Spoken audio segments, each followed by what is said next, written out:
Welcome to our digital discussion this week. I'm John Harry, the Programs and Marketing Fellow for the Milwaukee County Historical Society. We've got a great program for you tonight, The Tragedy of the Lady Elgin, presented by historian and author Carl Baer. Before we get to, and I should say also sponsored by Indeed Brewing Company, where, if you didn't know, we have a beer on right now, the Lady Elgin 4 and Extra Stout. We collaborated with them on a beer. Doesn't that look delicious? That's on tap right now in their Walker's Point tap room. And $1 from every pint, crowler, or growler goes to the Milwaukee County Historical Society. And coming up next Wednesday, the 10th, it's an Indeed Weekend night at Indeed. So it's on South 2nd Street in Walker's Point. And that night, if you go there and get anything, takeout or if you want to drink there or take it to go or buy anything at Indeed, all of the proceeds go to the Milwaukee County Historical Society. So we'll get the word out about that on Facebook and whatnot too. But that's coming up on the 10th. So if you're looking for a really good chance to go have that beer that, again, looks really tasty, right? If you're looking for a chance to have that to really make an impact for the Historical Society, the 10th is when you do that for our Indeed Weekend night. We got a lot going on at the Historical Society right now. It is Family Days going on through Saturday. So as you see there, free children and student admission, and grown-ups, you're only $5, plus there's a water activity packet to take home. And this week, we launched a podcast in partnership with the UW-Milwaukee History Department and some of the grad students there and Professor Christopher Cantwell, called The Healthiest City. It's about Milwaukee during the last pandemic of 1918 and the influenza pandemic. So you can find that at milwaukeehistory.net/podcast, or wherever you get your podcasts, you can download it too. Before we get to Carl, one more thing too. Next, we've got a great program coming up. Check this picture out. Yeesh. That is sea lamprey, the vampires of the Great Lakes. So that's with the Great Lakes Fishery Commission. That's coming up next Thursday night. Enough out of me. We have a fantastic presentation tonight. We'll get Carl in here. Carl Baer has been studying and writing about Milwaukee history for the past 30-odd years, including writing this book that you see the cover of there, the history of the Irish in Milwaukee from the Emerald Isle to the Cream City. And we're going to learn all about the real story of the Lady Elgin. And maybe I'll have the beer while I'm listening to Carl too. So at the end, we'll do a Q&A. So put your questions in the comments, and we'll ask those of Carl at the end. But enjoy this talk on the Lady Elgin from Carl Baer. Carl, take it away. Thanks, John. The Irish began coming to the United States in large numbers after the Napoleonic Wars ended. The European powers disbanded their armies after the Napoleonic War, and that crashed the agricultural market. So many of the English landowners, owners of Irish land, no longer practiced agriculture. They started using pastures for their sheep. So they began evicting the Irish peasants who lived on the land. And this scene that we see here is something that occurred throughout the 19th century. After the people were kicked out of their houses, they would bring some rams and knock down their houses so that people couldn't come back. So starting about 1815, after the Napoleonic Wars, about 1 million Irish people in the next 30 years came to North America. In 1835, when the Milwaukee lands were opened up for settlement, there were Irish coming in right at that point. The Irish had, when they got to North America, had worked in factories and dug canals, which was a huge industry at the time. And then they came to Milwaukee, and there was a lot of work cut out for them here. From this map, you can see where Juneautown is. That's pretty much Wisconsin Avenue north to Juneau Avenue. On the east side of the Milwaukee River, on the west side of the Milwaukee River, was Kilburn Town. And south of Kilburn Town was Tory Hill, which became an Irish neighborhood. And south of Juneau Town, which was a marshy area, that became the Third Ward. The Irish, because they were poor, because they were uneducated, got the land in the Third Ward, which was, of course, less than desirable. You notice the river running through between Juneau Town and Kilburn Town had no bridges on it in 1840. So the way people got from Juneau Town to Kilburn Town was through Matthew Keenan's ferry service at Wisconsin Avenue. He and his father would ferry people back and forth across the river. This is Matthew Keenan's house that was built in 1860. It's on Jefferson Street between Mason and Wells. One of the first jobs that the Irish had when they came to Milwaukee was digging a canal. This was begun in 1840. And they did preparing the canal bed in 1840, and in 1842 they dug the first mile and the only mile of the canal. It went from the North Avenue Dam, which is of course no longer there, down to Knapp Street. This was going to be the Milwaukee and Rock River Canal. It was going to meet up with the Rock River in Jefferson County and then provide a water route from Lake Michigan to the Mississippi River. It was supposed to be a 55-mile canal, but only a mile was dug, so it was 54 miles short of its goal.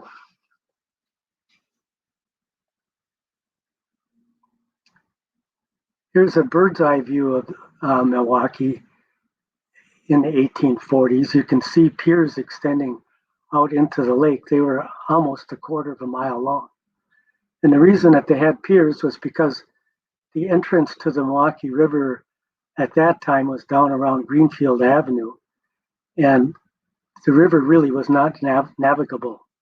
You could only have very small boats come up the river. So in 1842 and 1843, piers were built out into the lake so that ships could let people off at the piers, and then they would get to the downtown area via Clybourne Street.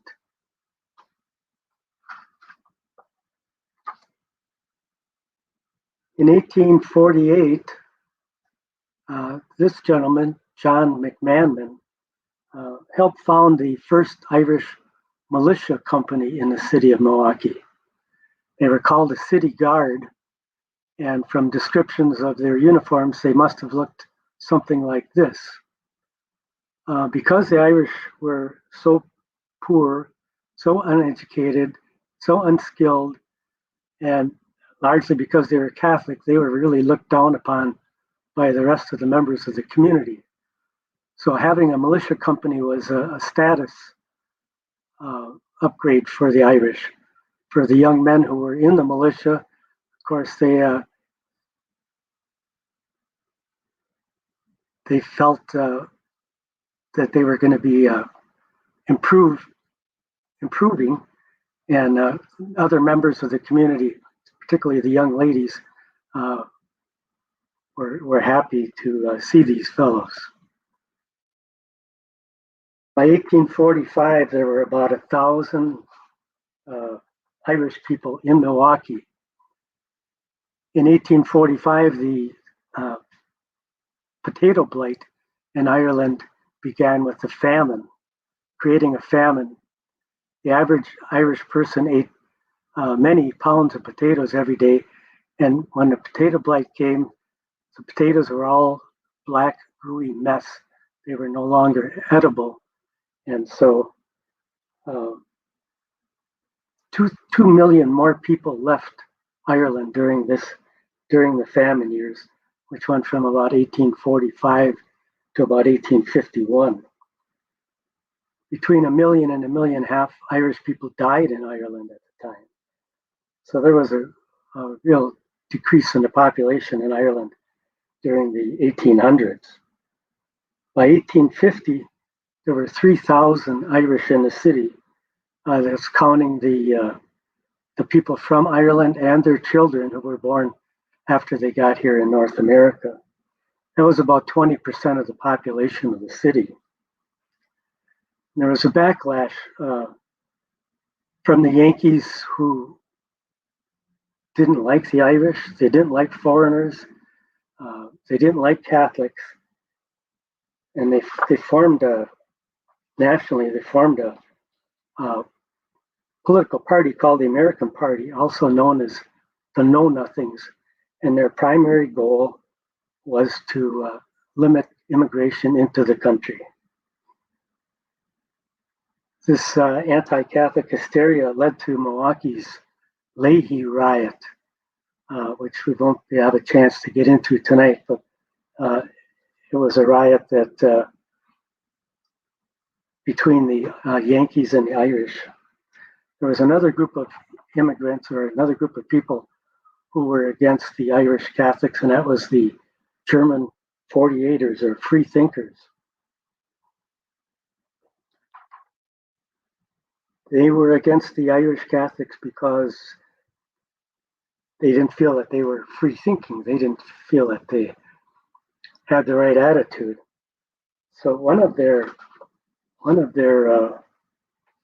number, Frederick Fratney, was the editor of a German language newspaper, and he was particularly anti-Catholic. I found a very surprising thing about him. He was married to an Irish Catholic woman named Bridget Moran, and his children were baptized as Catholics at St. John's Cathedral. In 1852, Joshua Glover, who was a runaway slave from the state of Missouri, settled in Racine. And 2 years later, his former owner went to Racine, found him, and because of the fugitive slave law, was going to bring him back, take him back to Missouri. They temporarily brought him to Milwaukee and put him in the county courthouse, county jail, which was in the north end of what is now called Cathedral Square. Then it was called Courthouse Square. Many Milwaukeeans, including Sherman Booth, were irate that a slave, former slave, runaway slave, could be captured and taken back to his owner. So he and hundreds of other Milwaukeeans broke into the jail and took Joshua Glover out and sent him on Underground Railroad out of the country into Canada, into freedom. The city guard, the Irish militia, which local militia companies acted as kind of a national guard, putting down civic strife, and they were called out to keep Joshua Glover in prison, but refused to participate in that. This is a bird's eye view of Cathedral Square at the time. On the back end of the square was St. John's Cathedral, and on the left side was a county courthouse and jail, and that's where Glover was taken from. Today in Cathedral Square, there is a historical marker discussing Joshua Glover's escape.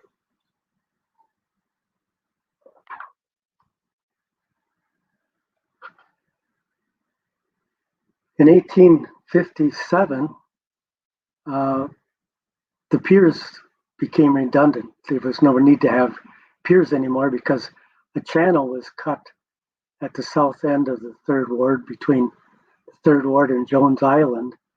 And this allowed ships to come up into the city and dock directly at downtown areas.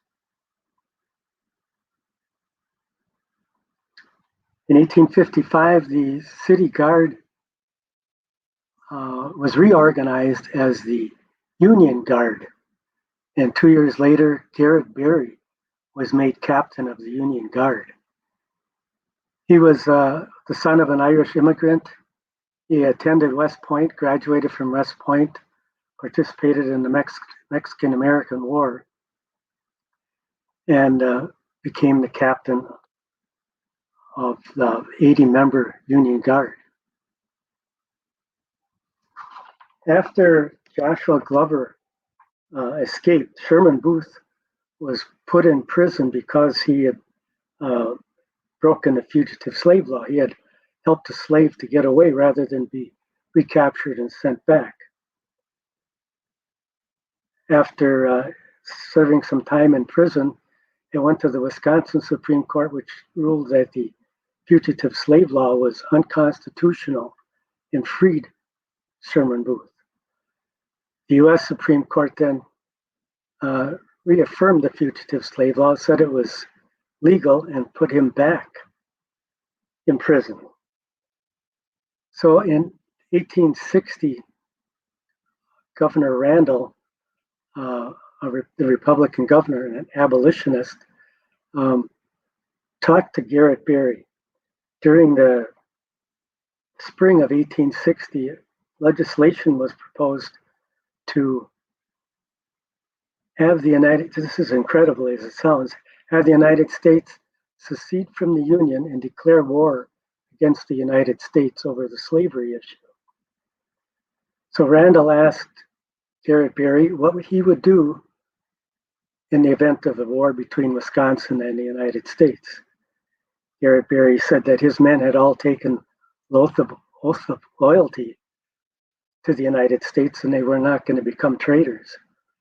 Well, Alexander Randall didn't like that response at all, so he disbanded the Union Guard and took away their rifles.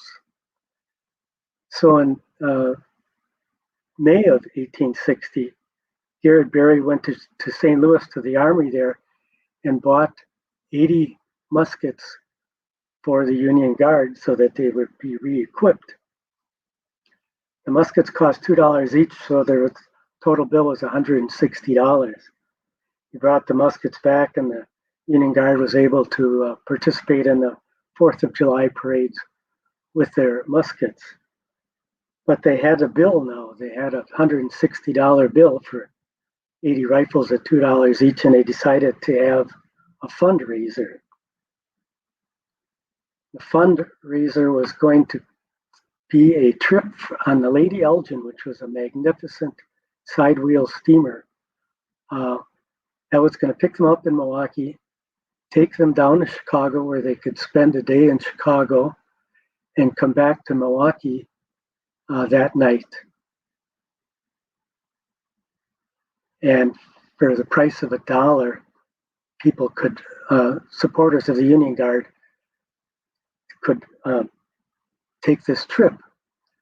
Well, $1 was a lot of money to Irish laborers who had very little money. It was a day's earnings. So many of the laborers could not afford to go on this trip, and they'd also have to take a day off work and lose another $1. So the majority of the Union Guard excursionists were people who had a little bit more money than the laborers did.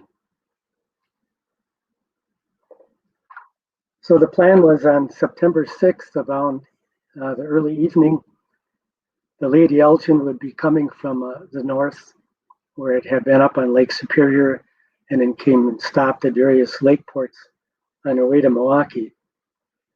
And so about 300 people were standing on a dock on the Milwaukee River near Chicago Street. And they had to wait. There was a long delay, many hour delay for the Lady Elgin. So some of the people got tired of waiting, went home. They just had to walk a couple blocks because they lived in the third ward for the most part. One young girl got home and her mother said, "Oh, this is too bad that you're going to miss that. You really should go all your friends are gonna have a good time. So go back, get on the Lady Elgin and have a good time.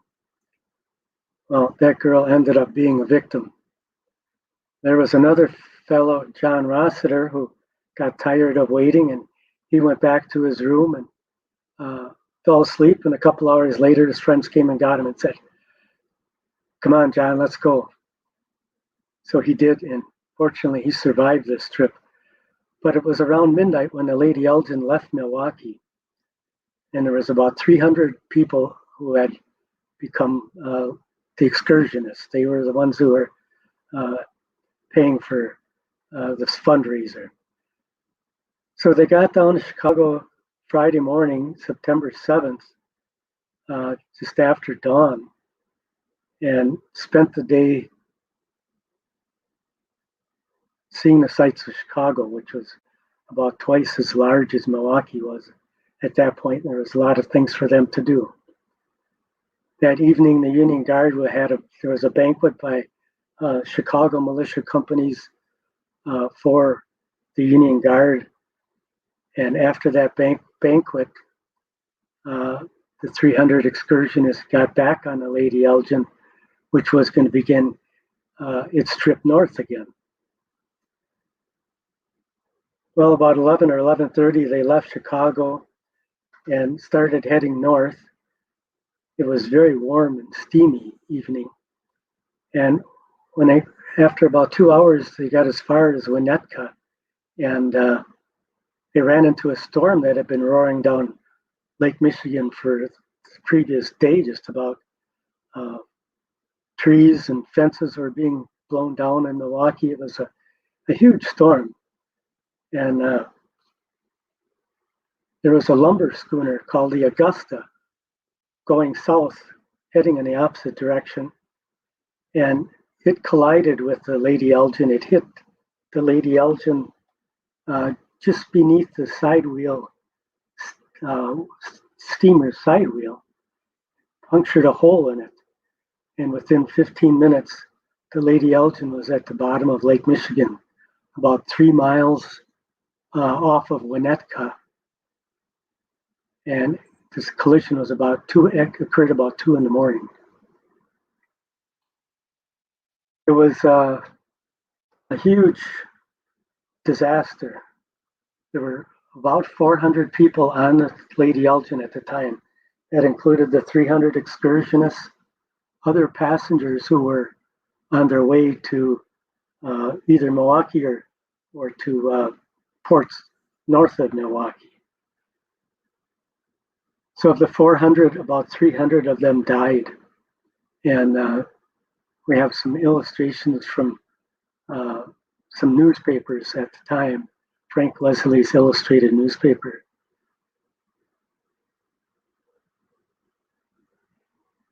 After the Lady Elgin sunk,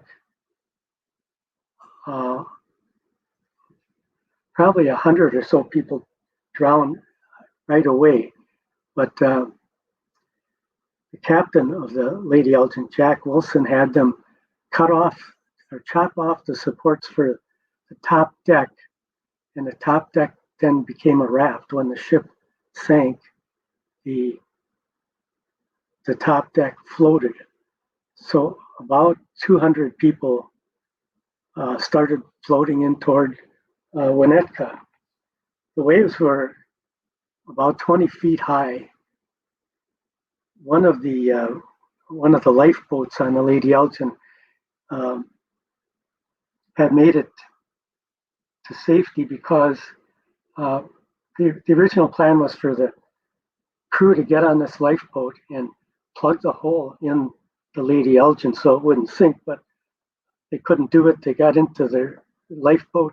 They only had one oar and they were unable to do anything, but they did eventually make it into shore, and all 13 of the men in that lifeboat were saved.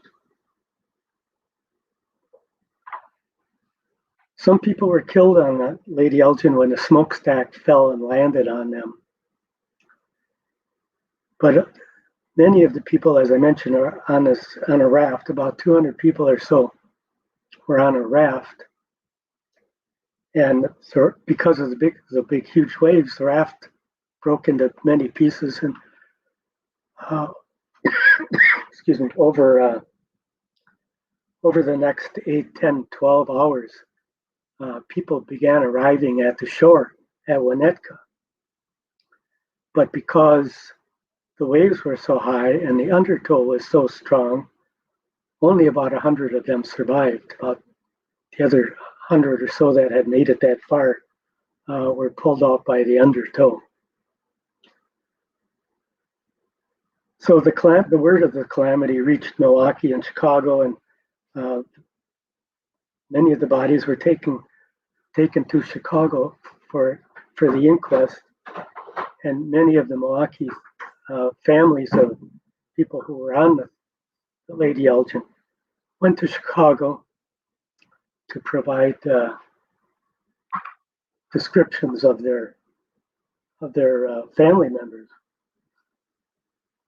They told them what kind of clothes they were wearing, what kind of rings, and other identifying characteristics. And over the next month or so, many bodies were recovered. And the descriptions that the families gave them helped. It didn't help in all cases because they couldn't identify some bodies, and some bodies were probably never found. The final results were there was about 400 on board, about 300 people perished, about 240 of them were Milwaukeeans, and about 170 of them were Irish, most of them from the Third Ward. So the Third Ward, because many of the people were shop owners or other small business people, and they died. When they died, the Third Ward became even poorer than it had been before that.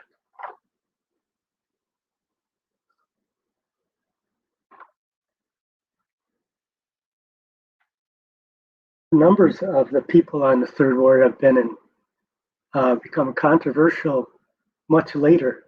At the time, Captain Wilson estimated there was about 400 people on board. The first mate of the Lady Elgin said there were between 300 and 400 passengers with 48 in the crew. And when all was said and done, the investigating inspectors said there was about 400 on board. 300 passengers and crew were lost as nearly as could be ascertained. So there was not much doubt at the time how many people died. But later on,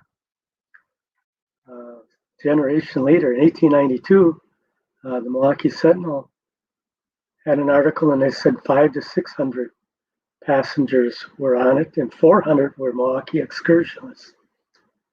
In 1928, a man wrote a history of Lady Elgin, and he put the number at 525.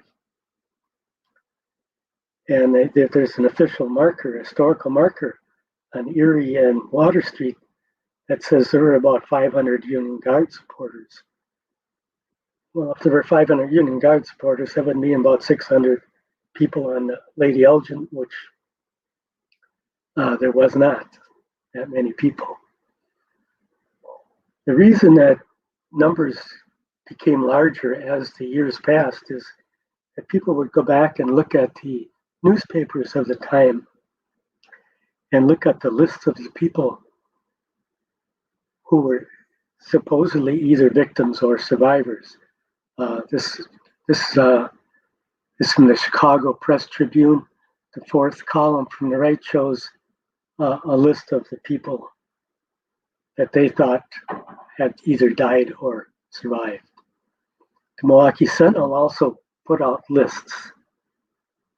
For many days, there were lists of people who were on it, and many of these people that were shown as being on it were not on it. For example, the owner of the Lady Elgin was at home in bed when the Lady Elgin sank, but he's listed as one of the victims.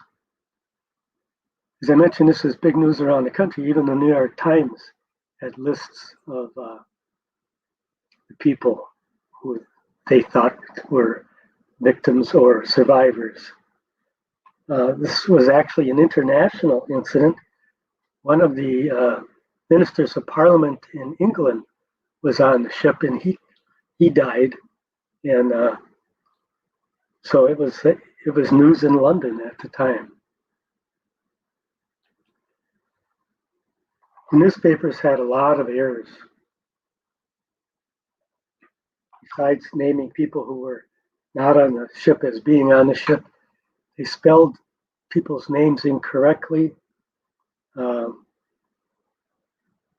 One survivor, Ed Mellon, said in a letter to his brother and sister, the newspapers and lists of the lost and saved were very imperfect. In some of the newspapers, they had me lost and saved in the same paper.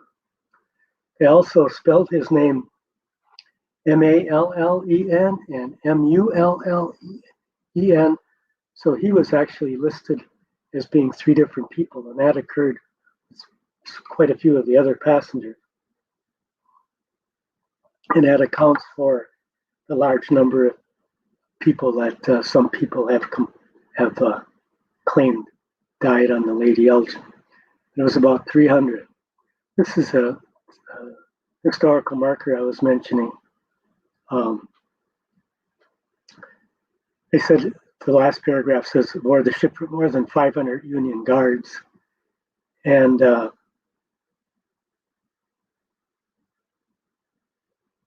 there's some other thing on here that makes it sound as though the Union Guard was in favor of slavery, when really the reason that they didn't participate was because they would have been traitors to the United States if they had.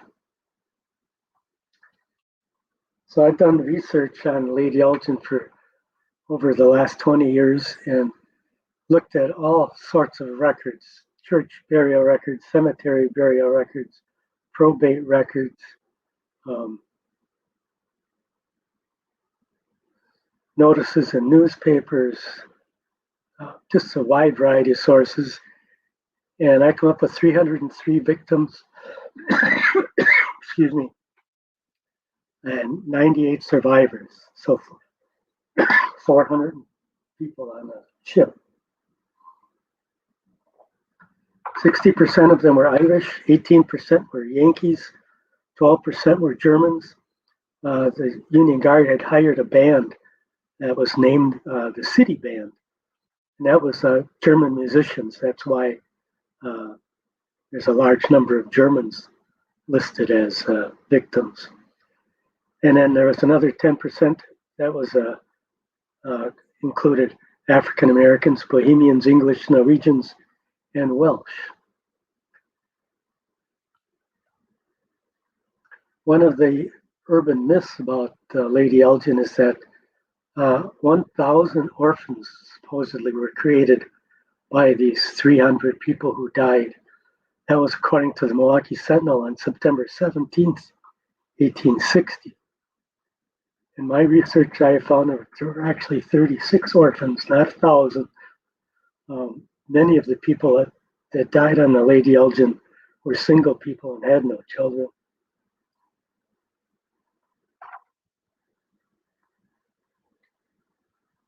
In Calvary Cemetery in Milwaukee, which is about 55th and Blue Mound, there's an area where many Lady Elgin victims are buried. This we call Lady Elgin Hill. There's a little hill there that has a lot of tombstones. Excuse me.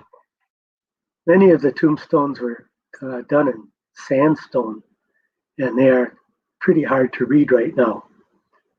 This one mentions Matt Hanley and his sister Susan. Matt was 17, Susan was 20, and both of them say lost on the Lady Elgin, September 8th, 1860. There are also some granite tombstones that look like they were put up yesterday, like this one for Mary Matthews, also lost on the Lady Elgin, September 8th, 1860. She was 27. There's another stone that was in good condition. These are two, John and Alice Pollard, brother and sister, lost on the Lady Elgin. So tombstones were a good source of determining who victims were. There's another one, Thomas McGill, September 8th, 1860.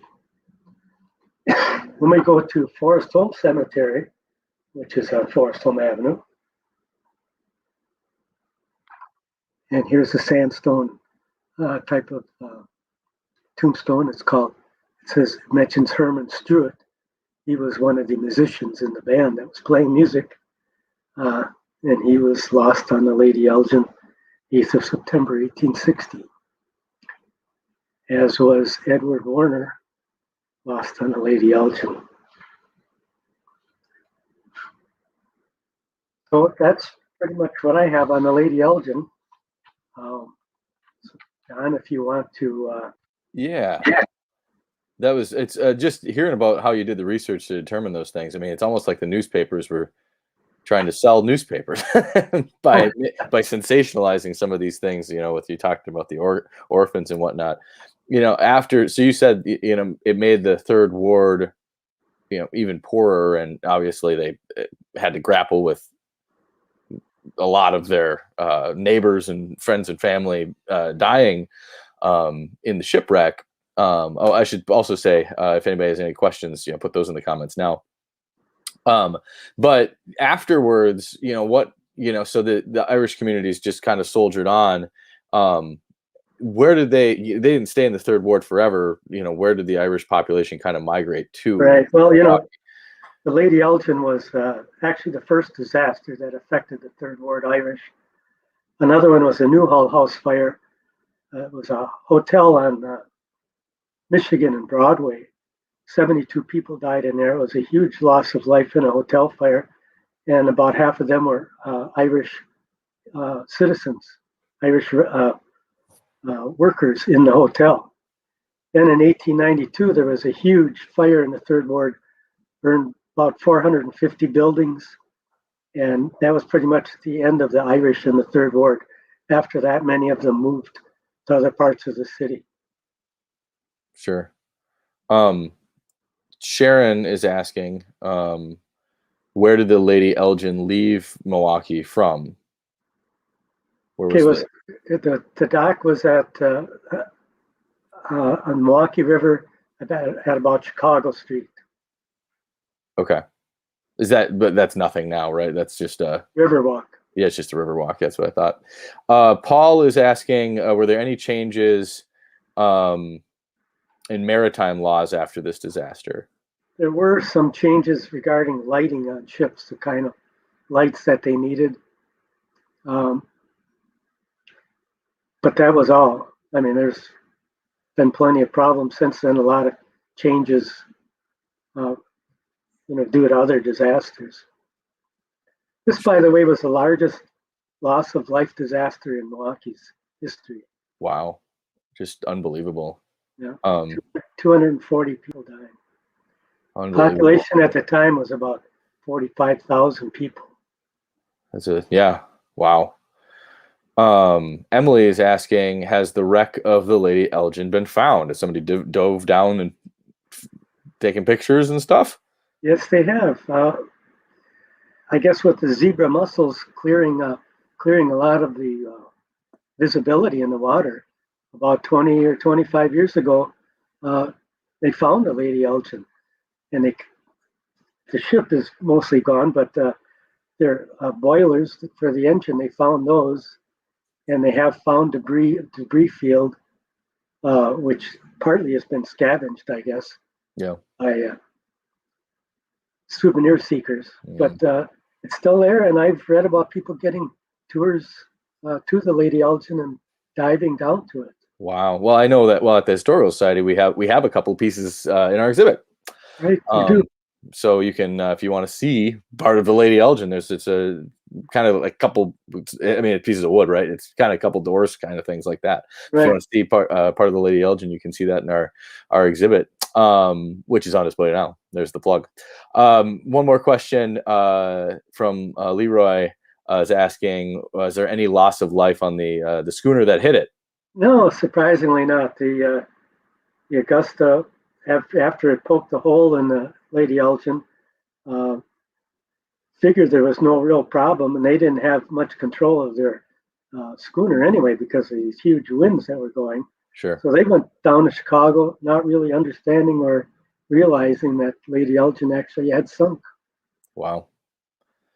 I'm sure that when they read the papers, they were pretty shocked. Yeah, there was the ship was still active, and they changed its name Hmm. because of they didn't want to bring it into Milwaukee. Yeah, I bet. So Yeah, no they kidding. changed its name so people Wow. wouldn't recognize it. That's incredible. That's what a story. Well, and we're happy to, we were inspired to, especially with the St. Patrick's Day coming up, and this being a very Irish centered story. We're happy to be able to partner with Indeed Brewing on the beer. So Yeah, there's that sounds good. yeah. Well, you have some, Carl. You got to Right, drink it. right. You're waiting for Friday. But yeah, I'm it's looking like forward to tomorrow evening. yeah, there you go. So it's a foreign extra stout called the Lady Elgin. You can find it at Indeed Brewing Company in Walker's Point, so not quite the third ward, but right down the road, right? So that's on tap now, and like I said before, on Wednesday, the 10th, so just coming up, anything that is purchased at Indeed, the proceeds go to the Historical Society. So no better time to go try the Lady Elgin. Carl, thanks so much for your time and knowledge tonight. We really appreciate that. Hey, thank you, John.